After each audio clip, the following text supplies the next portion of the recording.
It's really nice when God allows us to see the fruit that He generates when we plant the seeds of truth in our communities. Here to tell you her story is Uma Morathi from San Jose, California. She and her husband attend Sunnyvale International Church. They have 2 sons, Isaac and Ivan. So, Uma, please come and share your story.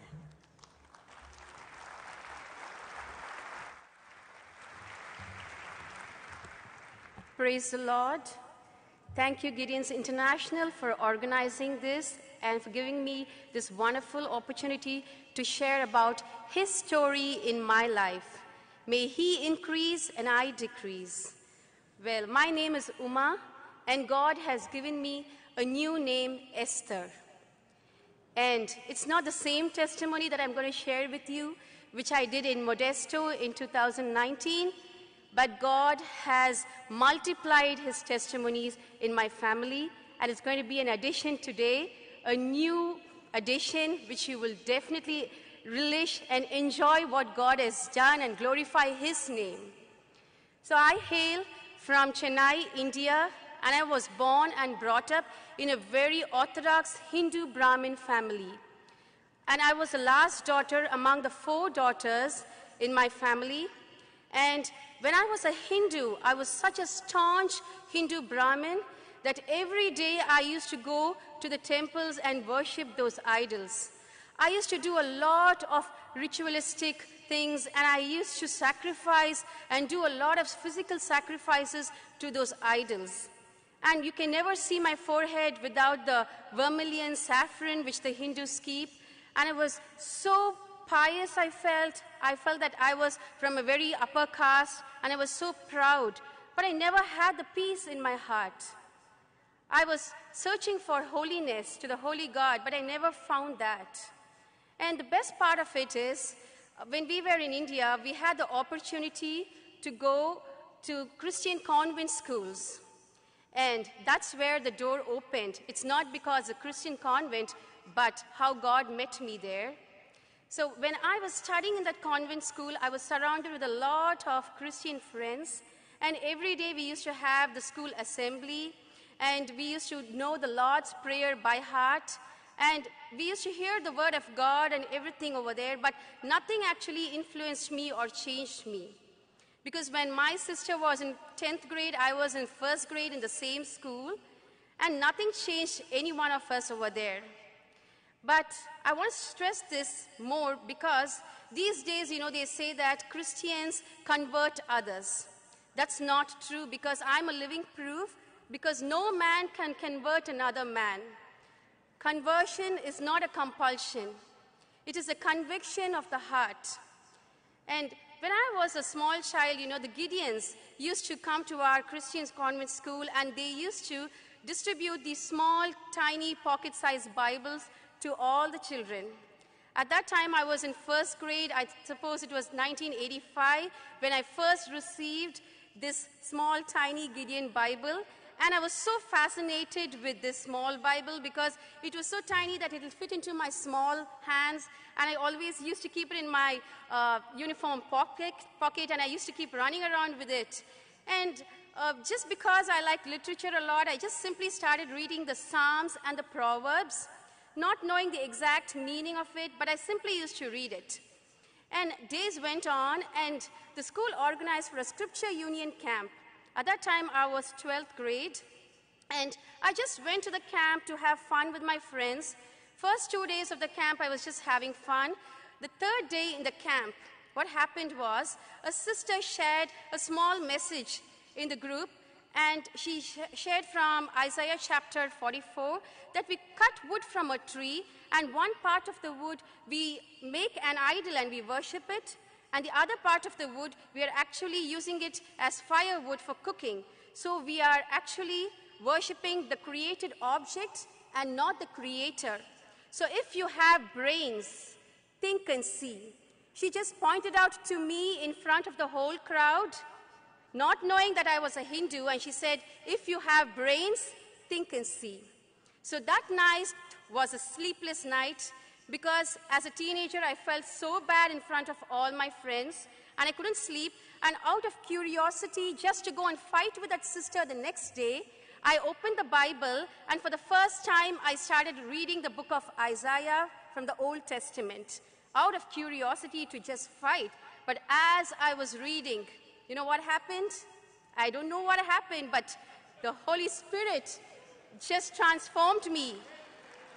And for the first time in my life, I got to know that the true living God hates idol worship. I cannot compress this omnipresent God and make him into a statue or an object and worship him and say that you are God. I can't worship what I make from my hand. And I got to know the most important second thing was that this God of the Bible wants to have a personal relationship with me. When I was a Hindu, I used to worship 1,000 gods. It is said that in Hinduism, there are 33 crores of gods, and I used to worship so many gods for each and everything. But none of those gods wanted to have a personal relationship with me in my life. But the God of the Bible wanted me to have a personal relationship with him. And I can call this God Abba Father, my dad, my own father. I can share with him anything as I am. And the third most important thing that I got to know is that this God of the Bible does not require any sacrifices. Because when I was a Hindu, I used to do a lot of ritualistic sacrifices. I used to dip myself into Ganges. I need not do that anything. I need not go climb the Himalayas. I need not go to the river Ganges and dip for holiness to wash away and cleanse my sins. But this God sacrificed himself on the cross of Calvary while I was still a sinner. So this changed my life. I can just go to him as I am. He does not expect my physical uncleanliness. He expects only my heart, a broken heart. That's what this God wants. So that day, I accepted the Lord Jesus Christ as my personal Savior when I was in 12th grade. Praise God. And through it all, life wasn't so easy. A Christian life isn't so easy. The path is so narrow, so difficult. I had to go through a lot of persecutions. My family could not accept my faith because I could not hide the light, you see. It reflects. So the family did not accept me. They used to throw the Bibles away in my house. And most of the days, the restrooms were the prayer rooms for me. But I'm just telling this for God's glory because my parents who once persecuted me are now in the Lord. That's the addition of the testimony, I should say. Praise God. So the Lord blessed me in my education. The Lord healed my tongue tie. Once I used to be stammering, but now I'm speaking in front of 2,000 people, I suppose. And the Lord made me a lecturer in a college. I was teaching children. I was serving the Lord. And the Lord blessed me in my marriage. Since we were Hindus, my parents could not accept a Christian. But she said, my parents said, especially mom, she said that if the person is just like you, who's a converted Christian, who's still a vegetarian from a Hindu background, we will accept that bridegroom. And God gave me that person. My husband is right now in California watching this, and God blessed me with a nice believer husband from the same background, and I'm blessed with 2 children, and the Lord brought me to the U.S. as a missionary, just not for a job, but to share God's word to the world. And when I left India and I came to the U.S., I just left this small Bible in the upper room in my house in India, where my parents are right now living. And I said, Lord, I cannot share my testimony to them because they are against my faith. And I cannot convert them because no man can convert. But I believe that your word is alive. And I'm leaving this small little Bible because I can't leave a bigger one in the room. They might throw it. So I hid this Bible right on top of a shelf. And I just came saying that you are there, but I am not there, Lord. And I came here to the U.S.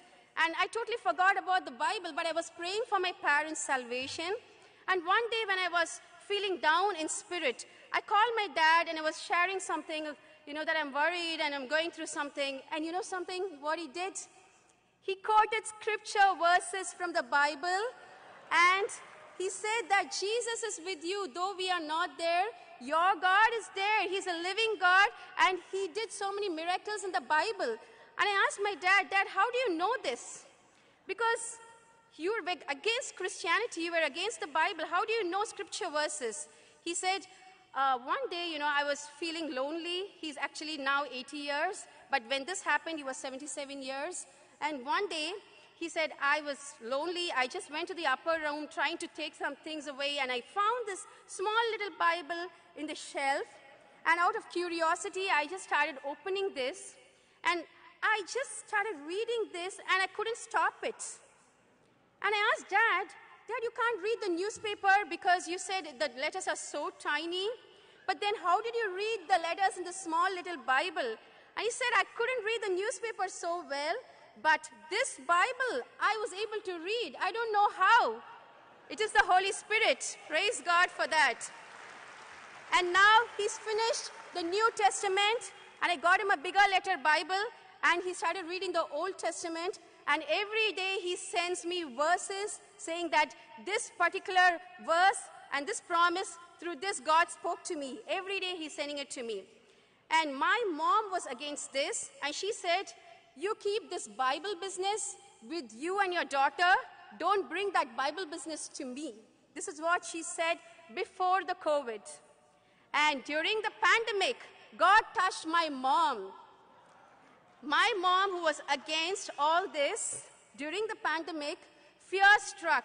At that time, I had an opportunity to share about God's love and the courage and the encouragement that the Word gives. I just shared with her Psalm 91, and I just did it once. And after that, the Word of God did everything.